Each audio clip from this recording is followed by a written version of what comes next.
It's no secret that as trade businesses, we exist in a competitive world that's full of noise.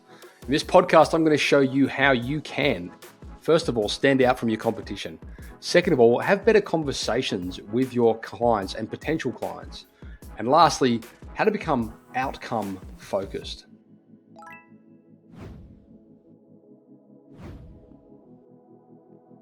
Hello, listeners and viewers, and welcome back to the SiteShed podcast. You're joining us today for episode 356. It's been a bit of a slog lately. We've had a lot of, I've taken a couple of months off podcasting because we've been working on some huge things, some of which I want to touch on today. But primarily the thing I want to talk about specifically is a dynamic which we have been both practicing and seeing, I suppose, from a customer perspective over at the agency, seeing the effects of this rolling out with clients of ours and people that are, newly coming board on with us as clients, in the space of the way that you're presenting and the way that you are pitching, I suppose, your products or your services or whatever it might be towards existing or potential customers.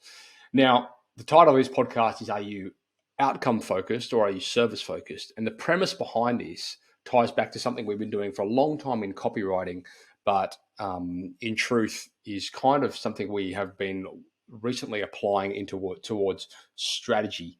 And the reason it's been so powerful is because it's focusing on the actual outcome and the actual problem that we want to address, not just the specific services and solutions that any one business may offer.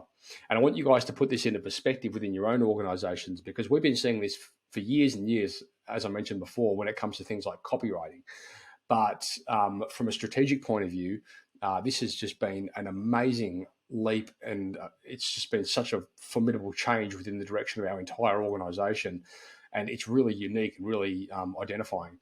And I really encourage you guys to take on board what I'm saying here, because amongst many other things, this topic that we're going to cover today is going to help you stand out from your competitors.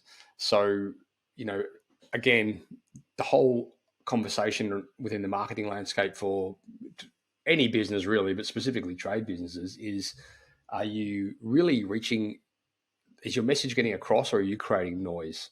And what we're going to talk about today is how you can really separate yourself from doing a lot of that. Again, the other issue is, of course, actually getting to the bottom of the real issue, because very often in business, we're told a story and we're told a narrative by our customers, and it's not always the actual outcome that they need. It's something they may be familiar with. We see it a lot in the agency where it's people coming to us saying, yeah, we want a new website. And we go, okay, tell me why. And if you don't ask why, and I encourage you guys to ask why a lot, if you don't ask a lot of why questions, you get the answer they think of what they think is the problem, when the reality is it's not. So yeah, we need a new website. Okay, why? Tell me more. If you don't ask that question, you won't know that it's because they want more leads, in which case website probably won't address that problem. And you'll do a great job building this great website for someone, and it won't achieve the outcome, and they won't be happy. It's because you didn't ask the questions up front. And I remember seeing this issue years and years ago when I was plumbing. And you go to a job and people call you out because there's sewer surcharging at some part of their home, and you immediately presume, and you go out there and they talk to you on the phone. They say, hey, look, we need you to come out. The sewer surcharging, we need to stop. And you go, okay, cool. And you go out there and you fix the problem temporarily. But then what you don't actually do is look deeper into the actual, what the cause of that problem is, and offer a solution, potentially to that customer, which can solve that problem permanently. And these days, it might be, digging it up, or it could be pipe relining, or whatever it is. But the point I'm trying to make here is you kind of got to take the blinkers off in relation to what you currently do day to day in order to see through the fog. And it's really common as business owners for us to get caught up in that dynamic. And we're like, well, we're just so used to doing the thing. We're forgetting about the actual outcome that our customers specifically want. And it doesn't necessarily have to be customers either. You can parlay this back into, how you communicate with your team and how you run your day. Like one of the big things I've been trying to focus on massively here and shake up within my business is, what is it we're actually focusing on here as the outcomes? Because otherwise, if you don't have a specific goal in mind that ties to something that's bigger than the actual task, you'll have a billion tasks to do every day, and none of them really add up to the bigger picture. So I've done podcasts in the past that speak to, things like creating scorecards and, goal setting and tying the activities that you do day to day to a bigger picture. This is kind of like that in the sense that, we're not just going out there and doing the thing that we're told to do. We're actually diving deeper into the problem to ascertain what the real outcome is that customers want. Some of you builders out there do a really good job of this. Some of you could do in truth, we could all do a better job of it. But, when somebody comes to you and they're like, oh, we want to renovate our home, there's a lot of questions that has to be asked there to really get to the actual problem and what they want to address. And sometimes, it might not be a case of, we just want to, upgrade the home because we need more space. Like, there might be more to it. It could be because they want to sell, or it could be because of a number of different reasons. But if you don't ask the questions, then, you never really know if you're on track. So, and that's the other thing we're going to get to is how to frame up this conversation so you're defining a win. And that's really important, because if you're in a situation where you're wanting feedback from a job done, it's important that you understand what done looks like. Now, that might seem obvious to you guys. Well, the house is built or the drain's cleared, but it's not actually obvious, because the drain might be cleared, but it might come back in 2 months or 3 months. So, what does an actual win look like? And if you understand what that win looks like, it really puts you in a position there where you can go, okay, hang on, this is going to solve the problem temporarily, but it's not going to achieve the outcome. So what we're talking about here is really zooming out and making some more outcome-focused decisions, as opposed to what we do day to day, which is typically either product-based or service-based. Okay. So I'm going to run you through just scaling back a little bit, a few months. We decided to make a big shift within our marketing agency, Tradies Web guys, to focus more on outcomes as opposed to services. And the reason we did that, in truth, is because we had a lot of clients that were getting amazing results on paper for services like SEO and ads and things like that, but they weren't getting the result. And some of these clients, they were ranking, top positions, in Sydney for plumbing related terms, but they weren't getting the actual outcome. And so it made me really go back and think about, okay, well, this model is a little bit fractured, and most of the marketing agencies out there are operating on a fractured model. And so I'm going to run you through a framework which has kind of revolutionized the way that we operate within the organization. But I want you to, again, to take this and figure out, okay, well, what are we currently doing within our business where we can shake this up? Now, I will say, if you guys do want to, this process that we've been going through all starts, I suppose, with like an identification procedure, which at our agency we've identified as, and we named the opportunity assessment. And it's so good that at the moment, and we probably heard it on one of the intros to this podcast, or if you didn't, we're so confident in it that we're offering $500 to anyone that goes through that process if we can't highlight where opportunities are. Like, it's a no-brainer. But anyway, this ties back in as well to where we're going to go with this in a future podcast, which is defining your offer and making it an absolute no-brainer offer. Because so often when you're running campaigns and you're doing things out there, it's so easy to slip into the track of doing what everyone else does, which again makes us sound like noise, right? So I'm going to run you through a bit of the revolution and the process that we've been through recently, and again, the crux of it is we've taken the focus off any one individual product and service, and we've put it onto the strategic side of the conversation. And by that, I mean, what's going to move the needle as a priority for the client now. And then we can look at what's going to happen down the track in order to do that. But for context, if people come to us and they say, oh, we want this, this, and this, and this, my conversation typically has been with them recently, well, look, with respect, I'll tell you when you need those things, but at the moment you don't. What you need right now is this and this. That's going to help you move the needle. And then once we get those results, let's focus on these other things, okay? So that's been a great conversation. People have been loving that because it's a breath of fresh air. And I encourage you guys to think about how you can pitch yourselves and your businesses to potential customers or existing customers as well, so that you can really work towards those outcomes. Now, there's a gentleman called Frank Kearns, and he has a process called SANDOR. It's an acronym. Now, I'm not going to go too deep into that, but essentially, like, this is the journey that we've been going along is, okay, when we speak to someone, we've got to figure out what their actual problem is. Because when they come to you, like I say, they'll say to us something like, we have poor leads. And we go, okay, cool. What's the outcome here? What are you wanting to achieve for this? What's the objective? And they'll say, well, we want better quality leads. We go, okay, cool. So in most instances, when they come to us, they might say, we don't have any leads. But very, very seldom have we found that that's actually the case. In most instances, the businesses that we speak to don't necessarily have a lead problem. They've just got a quality problem. And they don't have a clear process around capturing those leads and putting them into some sort of nurture sequence or some sort of retention campaign. Like, there's a very common churn and burn mentality with marketing where people think they need more leads, but the reality is, they get these leads and then they neglect them for the rest of their lives, and they need new ones to replace those.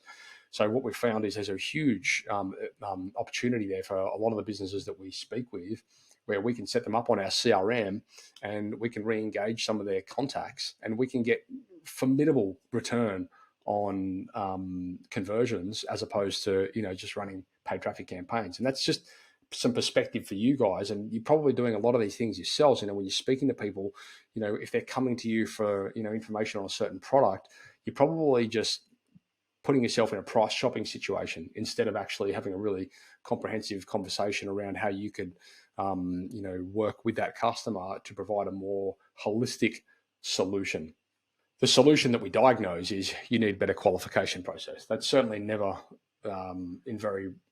I can't think of a single instance where that has been a case where a customer's come to us and say, we need better qualification. Normally it's like, we need more leads. But then when on a deeper dive, we figure out that, okay, they just need to qualify these leads better. So what is that going to actually look like? Now, this is key. And I mentioned this before. When you're working on something like this, it's important that you understand and you define what a win is. So if your customer's coming to you and they're like, well, our sewer's surcharging, you go, okay, cool, let's just stick the jetter down and clear it. That solves the problem temporarily. But if you were to say to them, what is the actual outcome here? And they say to you, we don't ever want sewer surcharging in our home ever again, period. And you go, okay, cool. So that there is a measurable outcome. You can say definitively, if you've done that, typically at the moment, your home, the sewer surcharge is here every 3 to 4 months. Would it be fair to say that in 12 months' time, if we have no sewer surcharging in your home, would we consider that a win? And if they say yes, then that's your actual answer. So then you can design the solution to resolve that problem and get that answer. And it's done or it's not done. And that's really important, that you have numbers that define whether something is done or it's not done. You don't want vagueness. You want specificity when it comes to these things.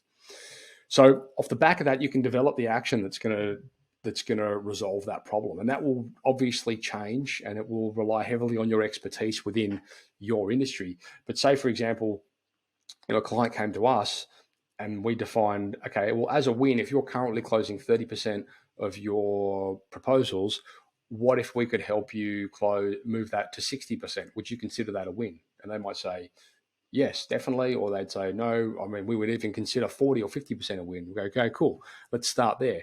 By the way, it doesn't have to be a destination, because you can always move the needle as you go. But the point I'm trying to make is you've got to have direction. You've got to know whether you're on track to winning something or not. So, the action could be, okay, we need to develop a lead qualification process, which in this instance could involve a number of different steps.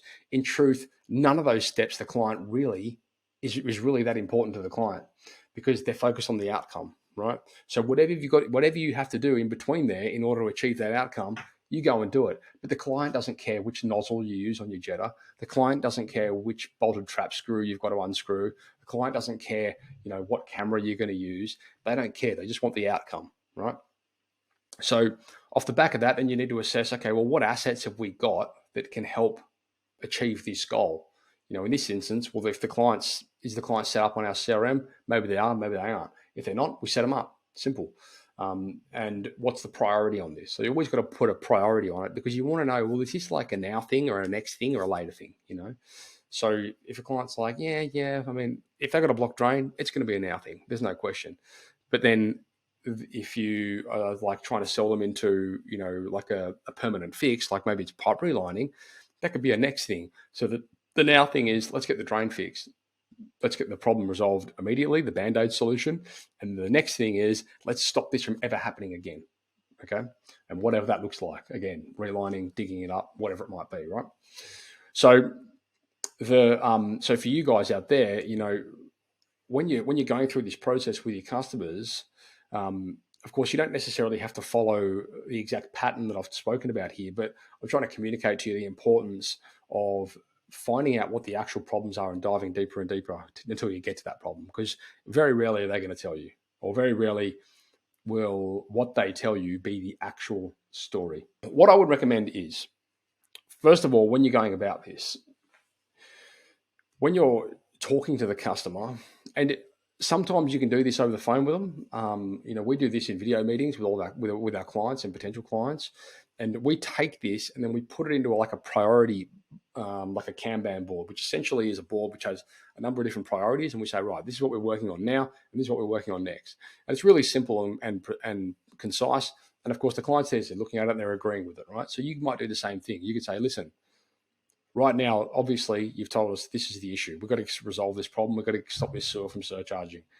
That's fine. We'll do that. And then the next thing that we're going to do is we're going to work on this. And we've identified this is the win. If we can do this thing and it stops your sewer from surcharging for the next 12 months, we've identified that as a win. Will we agree? Great.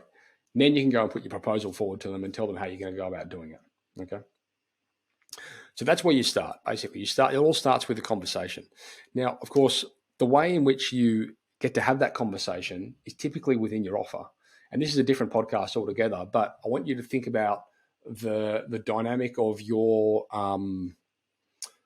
industry and your vertical, and all of the messaging that's floating around that speak to that specific service or product or whatever it might be that you guys deliver. $99 block drains, whatever it might be, all these things, which is kind of noise, right? So the win here is for you is coming up with a way that you can present what you're doing in a manner that stands out from the noise. Okay. So whatever that looks like, and again, it's a process and you've got to sit down and you've got to think about this, but these are the type of things, these are the considerations that we're having over at the agency now with our clients, because we're trying to figure out, okay, well, and a lot of it's test and measure, don't get me wrong, but that's a good thing, because even if the test comes back and doesn't work, we know for certain that we don't have to do that again, right? And that's essentially marketing. That's what it is. You're throwing mud on the wall and seeing what sticks. So it's a simple paradigm in concept, but again, it's one that we tend to neglect because we just get out there and we do the thing that we've always done, and it's an evolution of the way that you operate. And of course, in order for any of this to become a reality, you've got to want it to become a reality, and you've got to be willing to make change. And change is comfortable in every instance, all the time, both for you, for your team members, and perhaps even for your clients, because you're asking questions they probably haven't been asked before. But the typical feedback and response that we get is, that was literally the best session we've ever had, because we're diving deep into individual problems, and we're working on things that are relevant at that point in time, things that are going to move the needle. Does it work every time? No. But is it a refreshing take on what is done everywhere else in the industry? Yes. And it works wonders. So I really encourage you guys to dive deep on that. Now, again, if you guys would like to see how this looks in action, head across to tradiewebguys.com.au/grow, and I'll show you how we do it. Okay. So it all starts with collating information first, and you have to do that, because if you don't have the information collated, it's impossible to be on the same page when you talk with them. So we've got a process where we have our clients fill a form in. That may not work for you. I get it. Okay. But just set that aside for a minute and zoom out a little bit and think about what you can do to make that work for you.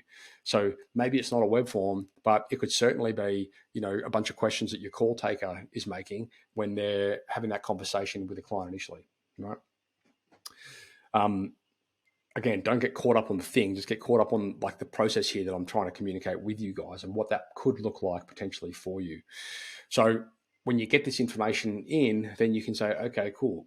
Now that we know this and we know this, then you need to start asking questions about them, because the information that you get is very rarely the actual outcome that they want. It's more something they've heard, something they're familiar with, something their competitors are doing, et cetera, et cetera. Okay. For example, what have you been doing that's working? Well, we've done Google Ads and it's worked. And I'm like, okay, well, tell me more about that. Well, we did this, we did that. Okay, what was the return on that? Oh, I'm not sure. Do you have any reports? No. How do you know it worked? Well, we got a couple of jobs from it, I guess. What'd you spend? Not sure exactly. So we find typically when we speak to a lot of the companies that they just don't have realistic the ability to capture their data correctly. And that has effects across the board, because if you don't have the data within your business, then it's very hard for you to figure out, define where those opportunities are, where you can move from a metric point of view. And it's the same with you guys out there. If you don't go out there and define where the drain is actually blocked, you could just end up jetting the whole line and hoping for the best. So, I mean, most guys out there, they'll use a camera and they'll go and clear it, and they'll go check out where the actual problem is, and then they'll go back and they'll clean the drain, because they want to know where the actual issue is, and they can track it, they can mark it, they can document it. So that's useful data. And whatever that looks like for you in the services you're doing day to day, like, get in the habit of capturing that data. So that's where CRM becomes really important, because like customer relationship management, even job management, for sure, whatever it is, it doesn't really matter, but just make sure that you put yourself into a situation where you're capturing data and you're using that data to aid, first of all, your conversations, but in the bigger picture, it's the outcome that's focused. You're working on how can we provide the best solution to this customer, both now and looking forward. You can't do that without data. You've got to have data to back it up. So, of course, data comes in all shapes and sizes, but the point is, don't just get out there and do the thing. Get out there and take notes. Get out there and document what you're doing. Get out there and think about what you're doing and explain to them why you're doing it. If customers understand why you're doing something to work towards what their outcome is, then very rarely is there going to be that situation when you go to handing the bill over where they're like, why did you do that? Because you've already addressed that problem and you've explained to them, you've got them on board in that process, right? Anyway, that's all I wanted to talk to you guys today about. A lot of this stuff that we're going through at the moment has been revolutionary for us, and I'm sure if you guys did take the time to apply some of these things, you'll find it will do the same thing for you. And the ripple effect for this is, better quality conversations, which means better quality projects and customers, which means less headaches, which typically means you've got more resources available to you in the space of funds and that kind of thing. Like, it's just like a smart play on the ecosystem, which is your business. So anyway, guys, I hope that was helpful. If you've got any questions, please let us know in the SiteShed group. I'm going to be getting more active in that group now that we've got a few things out of the way within the business. So I'll look forward to hearing your comments. By the way, if you're watching this on YouTube, please hit subscribe. And again, if you've got any comments, let us know down below, and we will endeavor to get back to you. Thanks, guys. Ciao.